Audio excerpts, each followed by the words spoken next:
So I'm going to 2 Mordheim events this summer. One I'm hosting, and then the other one, a couple of my friends are hosting. And I'm bringing Mordheim Warband, my vampire pirates. I'm actually building a terrain board that this warband is kind of ruling over. So I'm building things like a vampire castle, shipwrecks, and like a catacombs that like is under it. Man, I love the art on this one. And then my buddy Schnubbits did the art for this guy. Let me show you what I'm working on.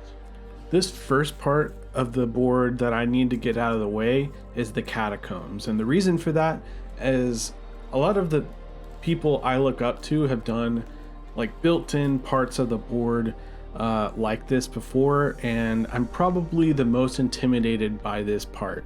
So by getting it out of the way first, the rest should be easy, or so I thought. So I create something specifically for you guys with every terrain board that I make on this channel, and that's a free STL pack you can download on my Patreon. There's no subscriptions, the barrier of entry is low, and I like to make these boards super accessible for you to make. I will shout them out as we go through this video, but stuff like this prison cell are things I can give away. Other things that I print out, giveaway STLs I can buy from other creators, so I'll let you know where you can get those as we go through as well. This bottom structure is going to be carrying a lot of weight, and so I want to make sure that the top structure is supported, and I'm going to be cutting out a bunch of archways to glue onto these insert pieces. This is going to be a really nice architectural detail as well as like an actual support for this structure. I took out the foam placeholders, I marked out where the floor will be, and then I went ahead and kind of added a little bit more dimension. I'm going to have some like urn cubbies here, and I'm gluing these in place as well. But I can't do that until everything's textured. I did go ahead and put everything in place and trace around it so that I'm not wasting my time texturing something that's going to be covered. When I came up with this idea, it is vampire pirate themed, so I wanted to kind of give an homage to the Pirates of the Caribbean ride. When I was little, I went to Disneyland a lot, especially when it was affordable, and these arched... When I'm texturing this, I'm using a lump of concrete. I found that the irregular texture of this concrete really looks really good underneath some brick punches that I've made, and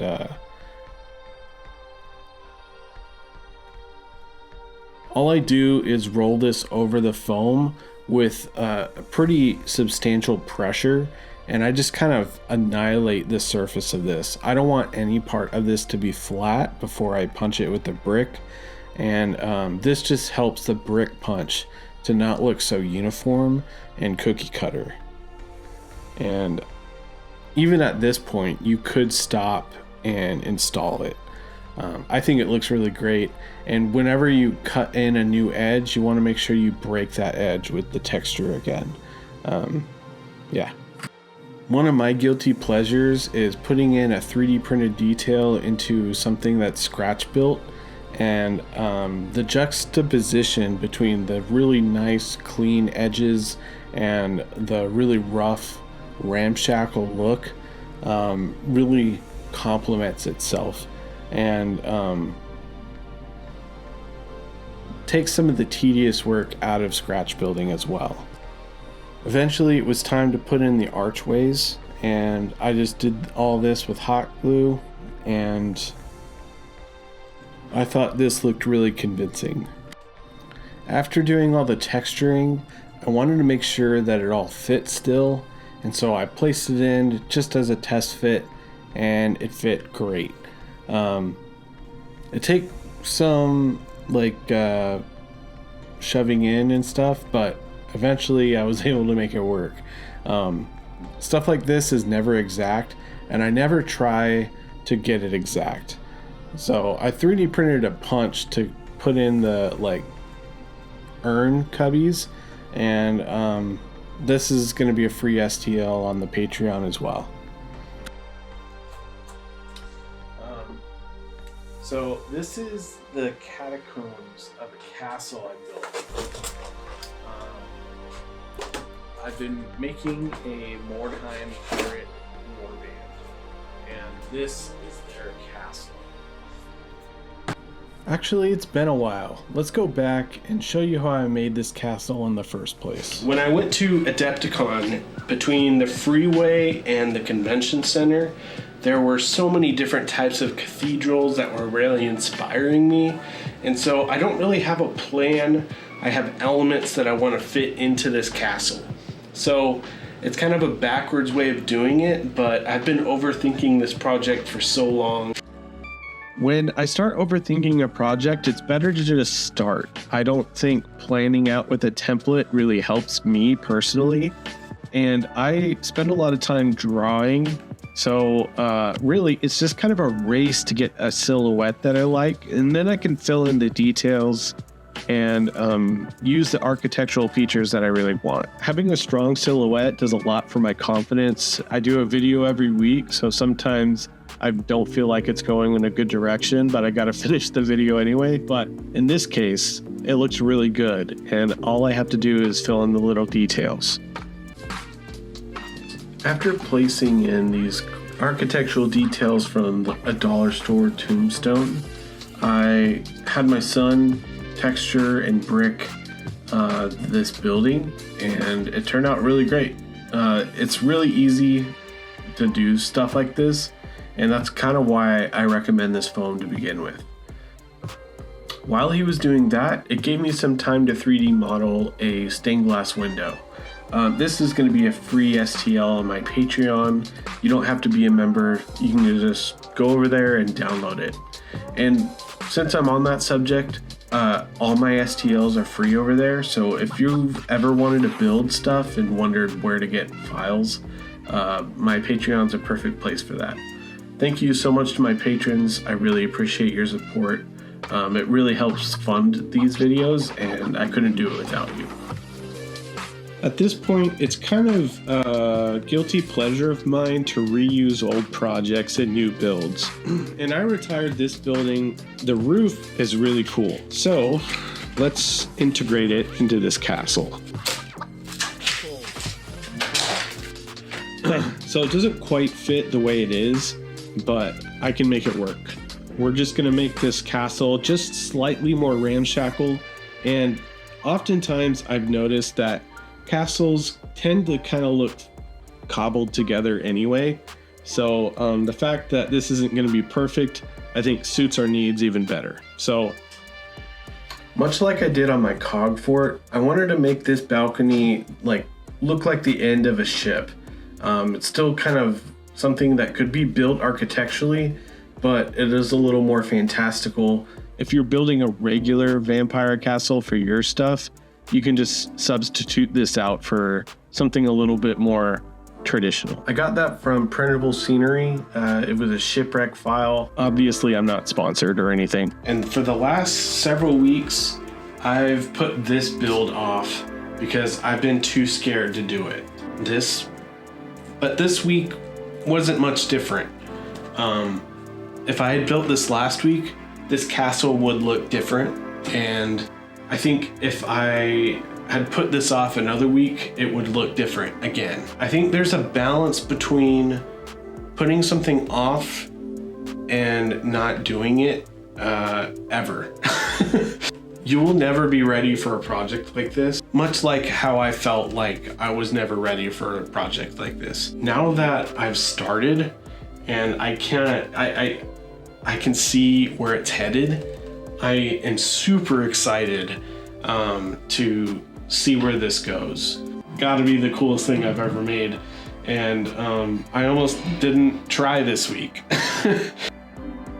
Kind of the end game for this build, it'd be cool. Hammer in the theme of the pirate vampire to put some sails in here.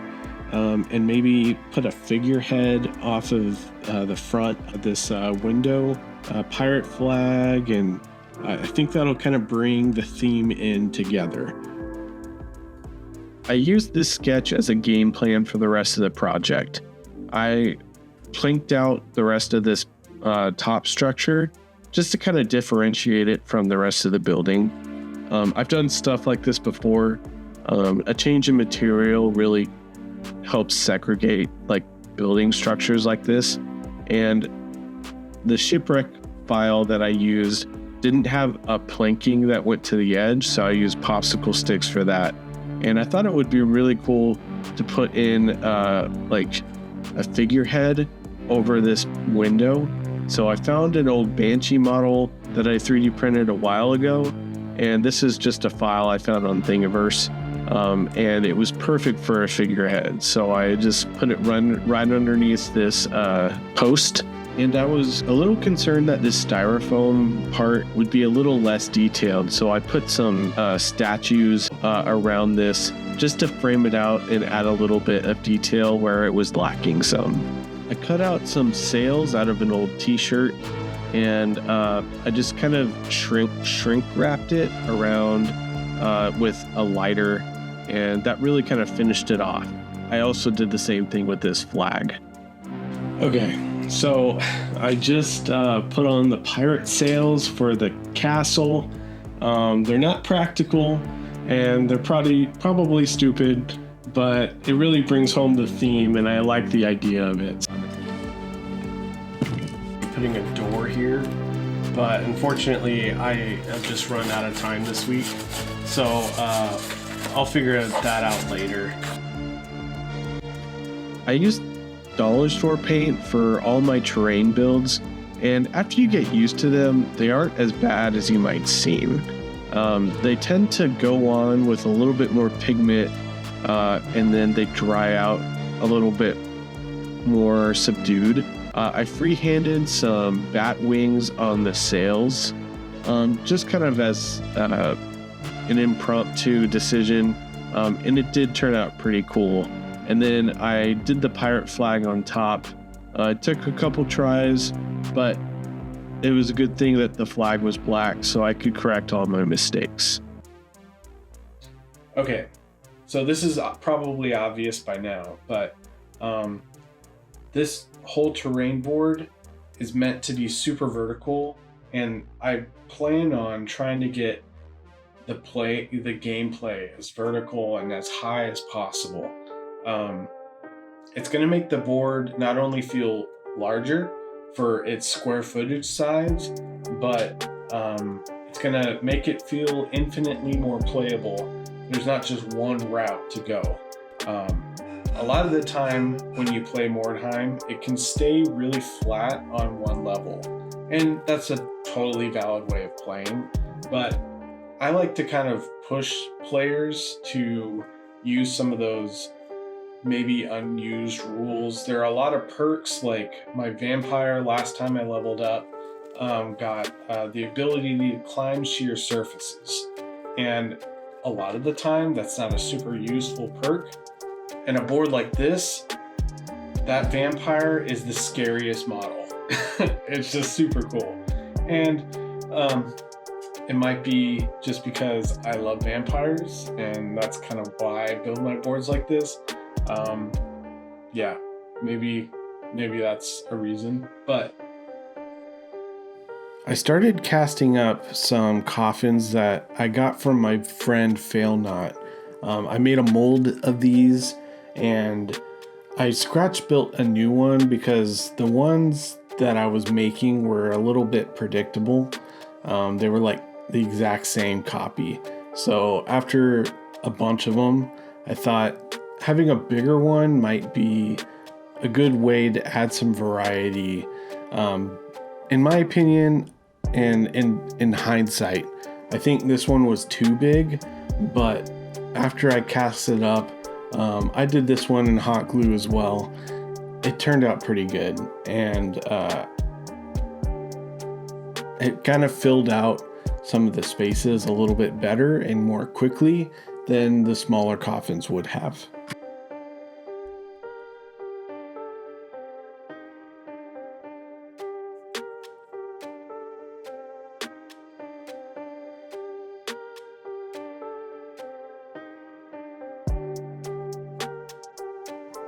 I also placed in some skeletons and skulls from a Wargames Atlantic kit, just because it added a bit more variety. I find that the Wargames Atlantic kits are a little bit more plain, and they look like they've been there for a lot longer than some GW kits.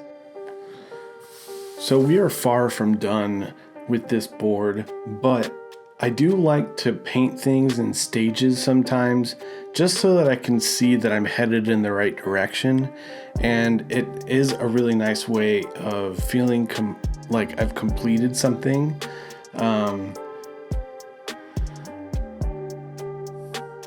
And kind of locking something in. It does sometimes result in double work where I have to prime over something that I've already painted, but it is definitely worth the motivation that it gives me to finish something. And at this point, I was feeling pretty down, and I really needed some dopamine, I guess. And so painting it was something that I really needed at the moment. This also gave me a really good opportunity to test out the water. I've never really painted water before, and my theory that I want to try out, and you'll see this at the end of the video, I wanted to paint the water over the styrofoam. All the texture that's been on there with hot glue, I think it'll just add to a bit of a ripple effect, and then just paint it to look like really deep water. And then at the very end, I'm going to gloss over it with a bunch of Mod Podge and make it seem like it's wet. I think this is going to work fine. There was a Bard's Craft video a long time ago where he did something similar. I think it was over chipboard, and it looked really convincing, and I really loved the look of it.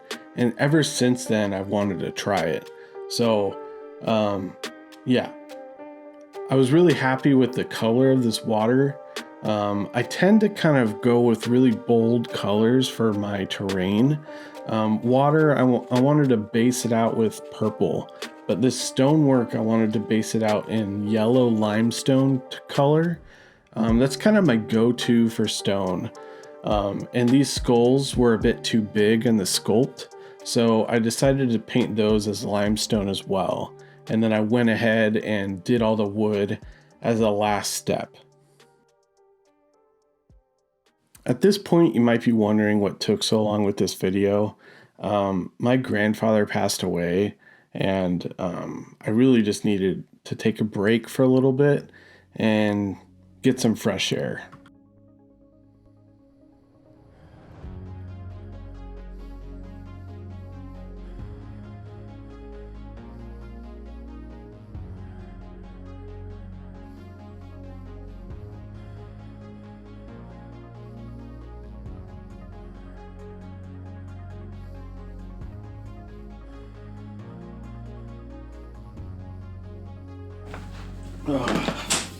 Alright, so I just got back from a painting session, and I painted my first pirate dude. I think it turned out really cool. I have been using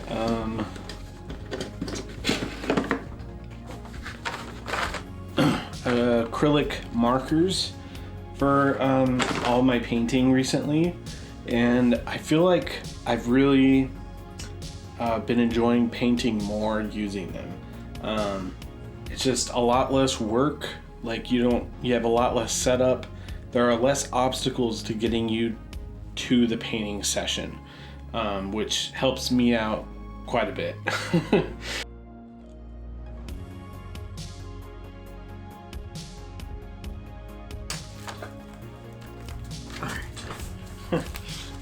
I forgot to put my logo on these. I sculpted these out of milliput. They're supposed to look like skull faces, so they got the nose bridge in the center column of the window. Just something fun I wanted to add to my builds, and maybe you'd want to add them to yours as well. I have the rights to recast them for personal use. and these will be up and available on eBay. Link in the description. Eventually, the board started calling to me again, and making stuff is my therapy, and so I really needed in my heart to finish this part of the board. I wanted this part to be kind of a dock, and I wanted it to be another way to get up into kind of the castle courtyard area of the board. So I made this staircase out of foam, and I punched in the bricks, and I added a bit of a cutout just so that it wasn't just a flat wall, and it added a bit of architectural detail that made it look like it was intentional. That there really wasn't any idea behind this, but it just breaks up the surface a little bit. And then I just glued this in with spray foam, and then it overfilled like it usually does and expanded too much. So I cut that away. To take a break from the board, I modeled up a new crane, and this is going to be on the Patreon. And while I'm at it, I'd just like to thank my patrons for supporting me. This board would be impossible without their support. And if you're interested in supporting the channel, it's only $2 a month, and I really appreciate it. It really just helps fund me make more free STLs for everyone in the community. In the last couple months, it's been financially rough, so it helps me be able to make these videos.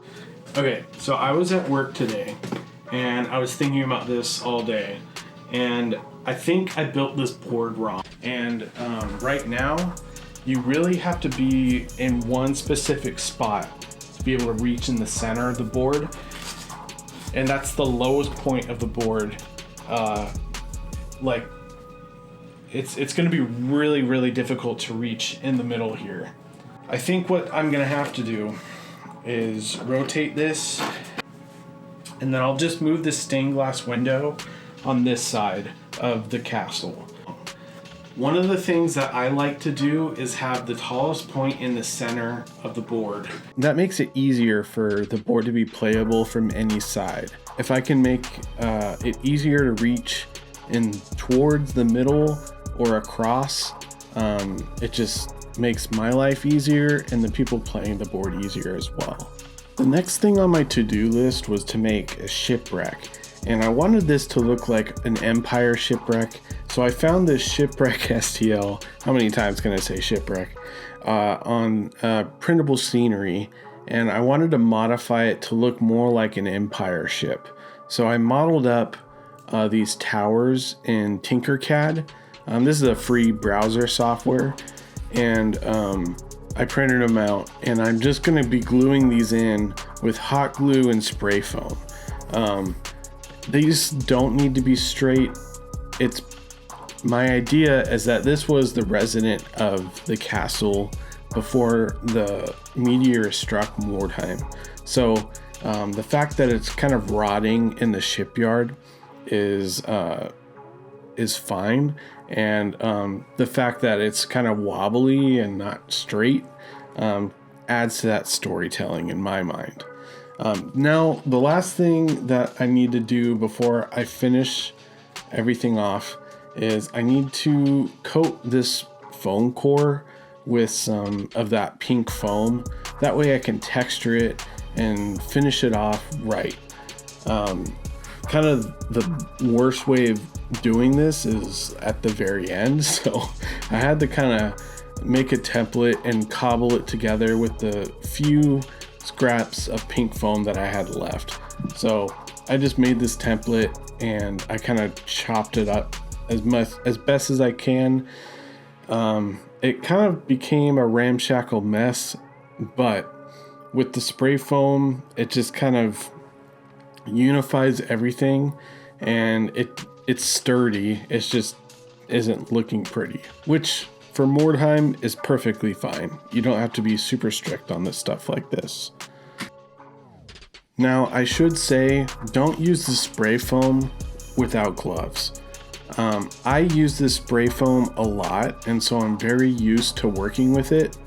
And I do my absolute best to not get on my hands. Every once in a while I get a dot or two, but if you get this on your hands, it sticks really, really well. This is like the best glue that you can get to glue foam to foam. And it's just great stuff foam sealant that I'm using here. It's really cheap. It's very sturdy. That little bead of spray foam is going to glue this castle in permanently, and you have to really persuade it to get it off, which is really great. Of course, I did this in the wrong order again, where I put the castle in and then I decided I was going to texture it, but inevitably it works out. And I wanted to finish off this staircase with some popsicle sticks, so I just shoved them in and glued them in, and it worked out. So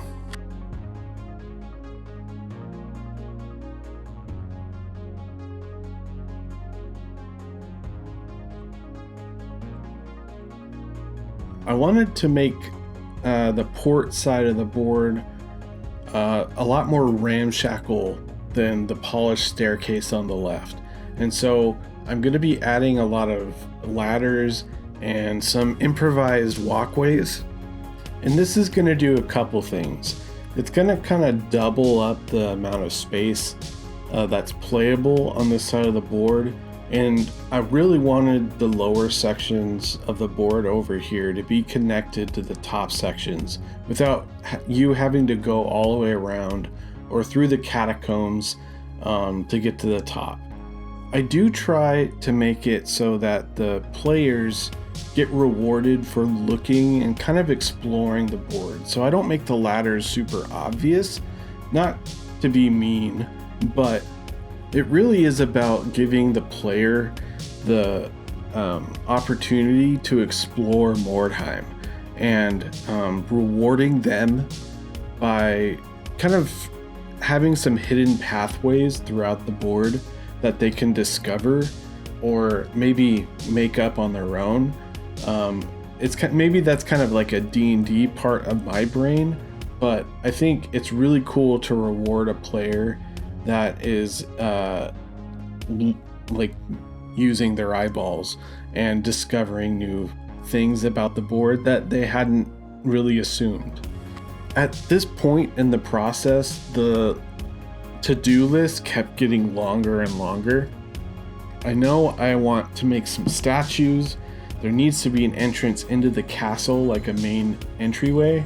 And one of my friends won a Mordheim tournament at Adepticon and gave me their gold medal to recast. So this skull is actually an Adepticon skull that I made a cast of, and I used this gateway from a Reaper Miniatures cemetery kit and used that as the doorway to the castle. I know that I wanted two statues to kind of stand guard of the castle, so I made some platforms and took some like Russian action figure toys, and I also wanted to make a tree into the front to kind of give it more of a courtyard feel. And I really enjoy making sticks look like trees in the painting stage, so you can see a little bit of that later. So I went ahead and made the second statue as well, and these platforms are super easy to make. They're just some of that pink foam with a foam core sheet on top to kind of be a foundational like headstone. It was really tricky to get these aligned in front of the castle and be able to reach both of these while the camera was kind of in the way. But in the end, I was able to get it to work. The tree kind of just felt like it was hanging there, so I added some twigs underneath to kind of act as roots that are like hanging below it. And I do feel like it kind of anchored it into the piece a little bit better. And to do the planter bed, I just sprayed some more spray foam in there and flattened it out. And this didn't really work as great as I wanted, but I mean, it kind of is what it is. And then I added some skewers to this planter box because I was going to add some like wagon wheel, like tortured things, but I think for Vampire Castle, impaling is a much more sinister method of execution, and I feel like it fit the theme just a little bit more.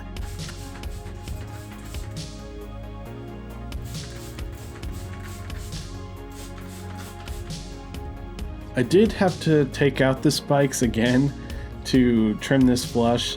My bad. And then I went to my bits box to get another Wargames Atlantic skeleton sprue to kit bash some more impaled skeletons. I was actually using the chariot sprue, so I had some horses and stuff available, but I just went with the generic guys without armor because I think they look the best.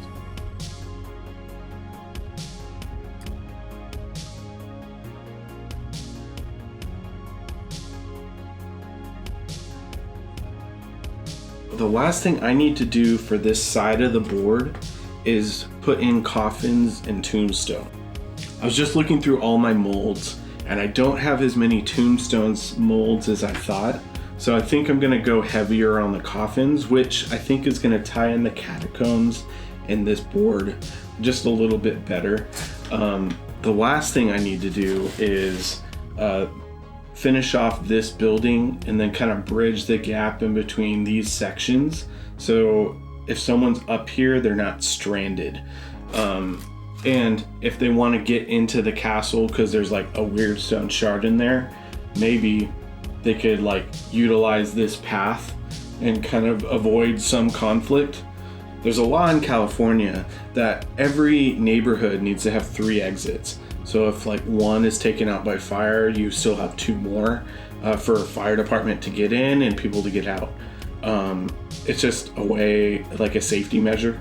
So I always want, every time I make something, wherever I'm at in the board, I always try to think of 3 routes to leave.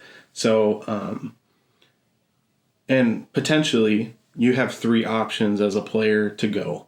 So that's kind of how I try to make this board interesting and fun to play on. So at this point in the project, I only had a few more things to do. So I printed out a checklist and started checking them off one by one. It was inevitable that I forgot a couple things, so I had to write them in. But at this point, I had maybe 5 or 6 left. One of them was making a bunch of these hot glue coffins. And you might think this is wasteful to use this much hot glue for molding, but it is something I got for free for Christmas. My mom got like a pack, she thought a pack of 20 hot glue sticks, but it was actually 20 pounds of glue sticks. And so for the past 3 years, I've been working through that. And so I always try to find creative ways to use this material because it's the thing I literally have the most of.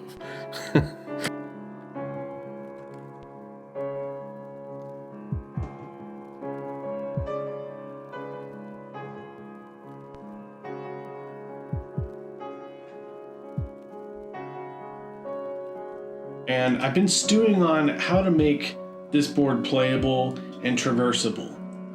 So there is an Instagram post I liked. Basically a bunch of buildings on pillars. I want to make a lot of this playable area open so that you can put models in it and traverse through it. So let's start with some of these pillars.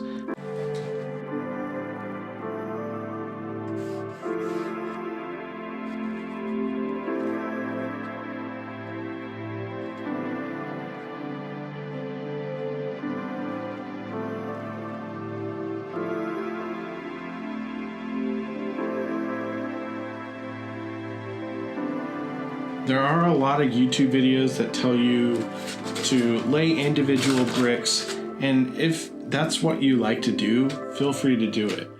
I like doing it this way because it saves me time. It allows me to spend other time doing things that I actually like to do, like adding those little details or sculpting my own windows. Half the hobby is trying to figure out what you enjoy in the hobby and what you don't. A lot of that has to do with the process that you do it in.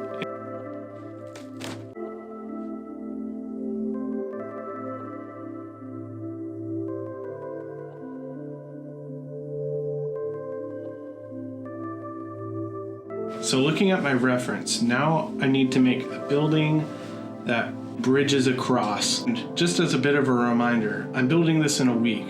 So if I can find any shortcuts, it's gonna really help me out. And a lot of the time, going back to builds that didn't quite work out really saves me a lot of time to repurpose them. I made this cardboard and popsicle stick building. I was gonna build a completely new building, but this fits perfectly, and it would be kind of a waste of time not to utilize this piece. I might as well use it. Saving time there allows me to spend time hand sculpting a gable and then making a mold of it, so I can make a bunch of these. This is a detail I've always wanted to make, and now I have the time to do it. Today, to be able to get this thing done, I need to shape everything out, and then tomorrow is detailing. So I'm gonna sketch out a bunch of shapes, and I'm gonna try to get it like 90% there today, both here and here, and we'll just see how far I get. This is going to really determine the scale of how much I can get done, because this is kind of the bulk of the work, if that makes sense. So, yeah. I started by cutting out these hand-drawn shapes out of the foam core, and then I went ahead to start detailing them with popsicle sticks and balsa wood and the hand-cast windows I had sculpted earlier. I like having a really consistent detail like the skirt around the bottom edge, but I wasn't too specific about making that height consistent around the rest of the building, or the buildings. And I did that to make it look a little bit more ramshackle, but still have a little bit of uniformity. According to the reference photos, all these structures are kind of barnacled onto these main pillars, and so I went ahead and cut out the structures that I'd built previously to kind of match that silhouette. And I think this is going to make it a lot more playable and make the verticality a lot more easy to scale in the future. And this is where I got it after day 2. At the start of the next day, I was running low on windows, so I went ahead and cast up some more of the gables and some more of the windows as well, and started finishing up that last pillar. On this one in particular, I'm leaving a lot of foam core exposed, and we're going to be texturing that in a different method a little bit later, but I can still apply it to this structure without getting in the way of that. And this was where I was really excited. It was really coming together around this point. And I 3D printed some L-beams that are from my Patreon. This is a free STL, and you can go download it now without a subscription. And having these 3D printed details make it a lot faster and help get me to that finished point. And if you're like me and you have limited crafting time, this might help you out too. With some jumbo popsicle sticks, I shaped out the roofs on all of the buildings, and I put one of the eaves onto this main structure, and I'm gonna gap fill that with some air dry clay. And the way I apply that is I put white glue onto the foam core, and then I squish on the air dry clay on top of it. Oh, alright, so today I have to get this fully painted by the end of the day. I kind of rushed through a lot of the detailing steps, and it's mostly because I do a video every week, and sometimes it's down to the wire, and that's the main reason. I just kind of have to rush through this stuff sometimes. So now I've got to prime all the foam with some PVA glue or school glue and paint, and then I can take it outside and spray paint it. So yeah, fun stuff.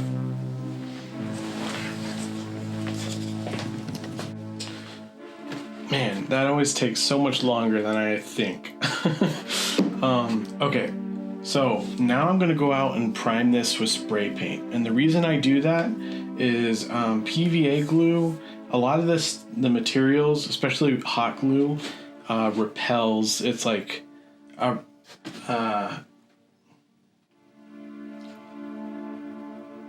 it's hydrophobic. And so it will repel any of the paint PVA glue that we put onto it. So when I spray it with a spray pan, it atomizes the paint, and that paint can now stick to the stuff that's hydrophobic because there's no water in it. So yeah, so I'm gonna go outside and paint it, and then I gotta wait for it to dry, then I can start to actually paint it. Oh, I should probably mention why I'm only doing a part of it. I ran out of time for this week, but also for me, it helps me stay motivated to get things finished. So getting things finished on the board, even though that right next to it isn't finished, it's just kind of like it's a way to hack my brain to make me feel accomplished, and also it helps with YouTube thumbnails. It's kind of like in like Minecraft videos, they'll just finish the front side of it for the video. That's kind of what's going on here, but I've noticed that when I do that, I stay motivated to finish things, and that's why. So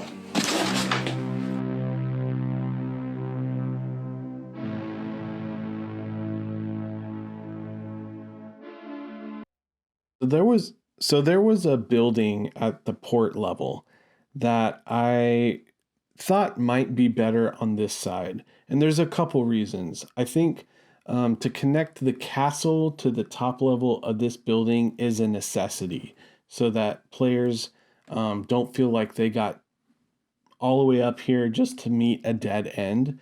Also, it makes sure that this whole side is playable. And so I reutilize some ports to put underneath this structure. And I also used the front of a pirate ship toy. This was actually roughly inspired by a creator called Coffee is Shade. We were throwing back some ideas on some building structures utilizing some pirate ships. And it was a really fun idea, so I wanted to incorporate them here. One of the biggest things that I did forget to put on this list was the interior of the castle. I thought I don't know. I don't know exactly what I was thinking, but I have this whole thing to build, and I did build an interior a little while ago, so I think it's a good idea to go back and show you what I did then. But it didn't exactly work out, so I'm gonna have to modify it to be able to make it fit in this space. So for my birthday, my mom got me this book nook kit. One thing I hate more and fear more than anything in this hobby is interiors. It's a blank canvas I don't know what to do with.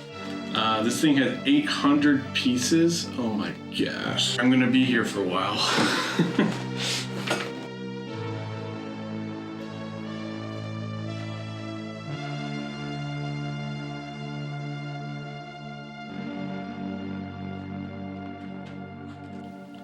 Whoa, this has a lot of steps. 250 steps. Well, I just gotta get started. There's no time like the present.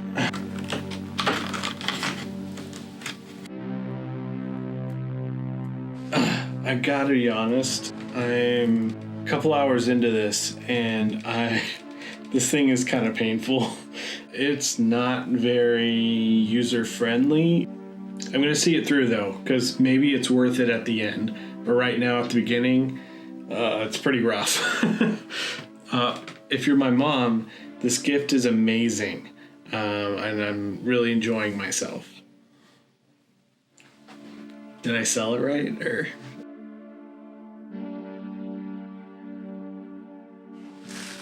Okay, so I 3D printed these. It was way faster. I have a third level, so I'm gonna try and hope that everything will still kind of fit on here, despite kind of jerry-rigging this kit. All right, so I'm gonna try and put in the railing.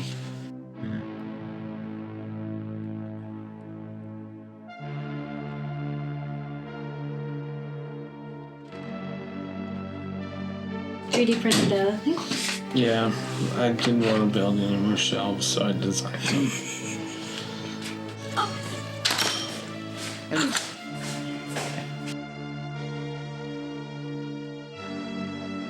Before I get into modifying this thing to look like a pirate ship to fit my castle,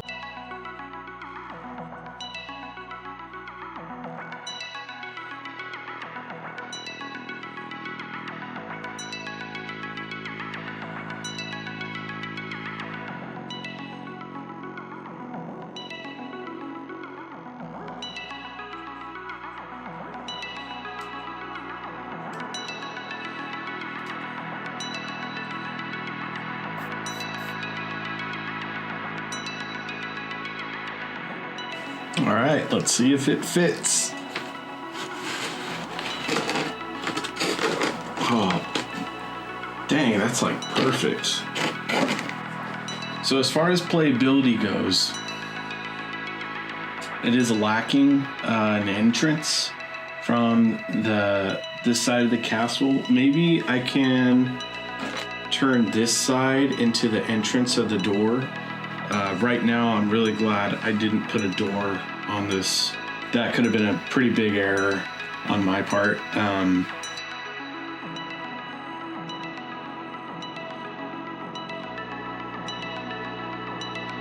All right, so this is what I have for my not army.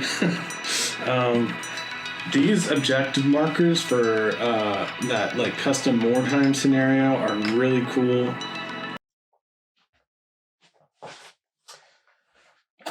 So one thing I keep forgetting is to do the interior on this thing. So I think luckily it's going to be pretty simple to kind of like improvise this. I'm going to have to tear it apart just slightly to make sure that everything fits. But I have plenty of material to work with to whip this up pretty fast. So yeah, the light's at the end of the tunnel. This thing is just taking forever. Every time I think I'm getting there, it's not.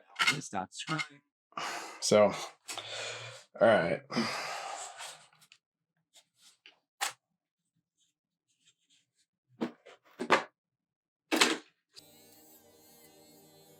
When I built this the way the kit intended, it just didn't quite fit the way it needed to on the board now. And I did expect this. It's always kind of a guilty pleasure of mine to take something apart and make it more efficient. And that's basically what I'm doing now. I wanted to make this more vertical and more playable. And the way it was kind of oriented in that book nook type style, I don't think it would have worked. But doing it this way kind of makes it feel like more of a grand library and more of a grand like castle. And I showed this picture to my friends a little later, and they were kind of making fun of it looking like the Batcave play set. I don't know if you guys remember those action figure play sets. I always wanted one of those, and I sort of now have one. So I did have a problem with this structure. It was really difficult for me to imagine how to connect the lower levels to the very top level. And I decided that it was going to be kind of an improvised method of ladders and scaffolding. I was kind of imagining that the part of the castle that would lead up to here was kind of out of this cookie cutter section of the city. And so this makeshift rope ship ladder was the perfect solution to connect all this stuff together. Okay, I'm really happy with the look of this. I think the last thing I need to do is I've wanted to make an entryway into the castle, and I think the easiest method would be to cut out a little section here. So I'm going to use the Dremel, and these guys will come in and out from the boat area. And I got another one of these like ladder pieces, and yeah, it's going to be perfect. So let's do that. That's great.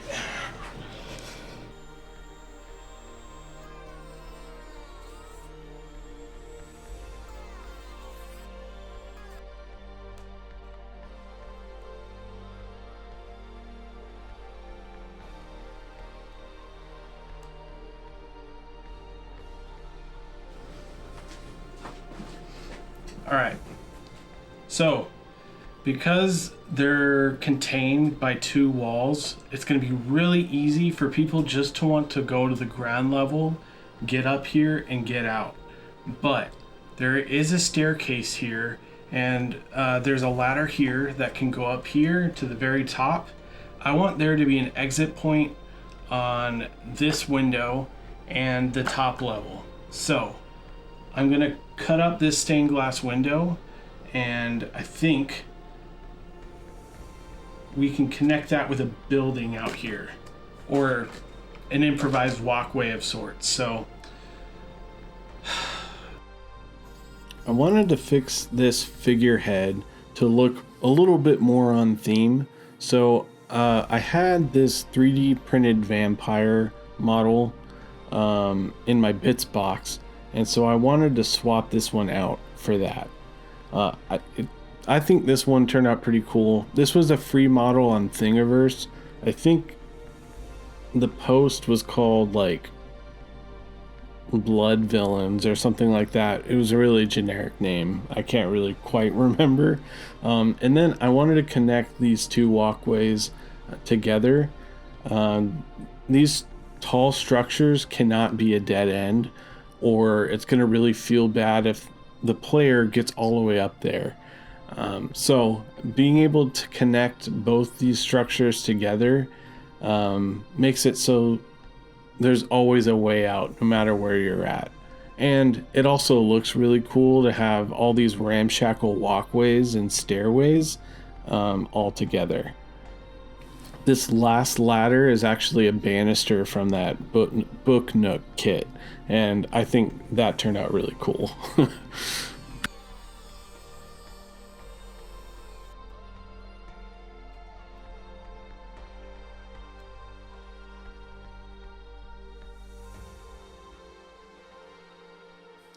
There were definitely some points during this project where I thought it would never end.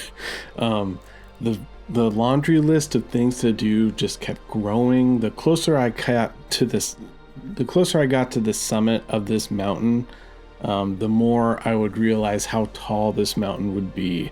And eventually, after these final couple steps, it was finally time to paint it. And it was a really good feeling and such a huge accomplishment.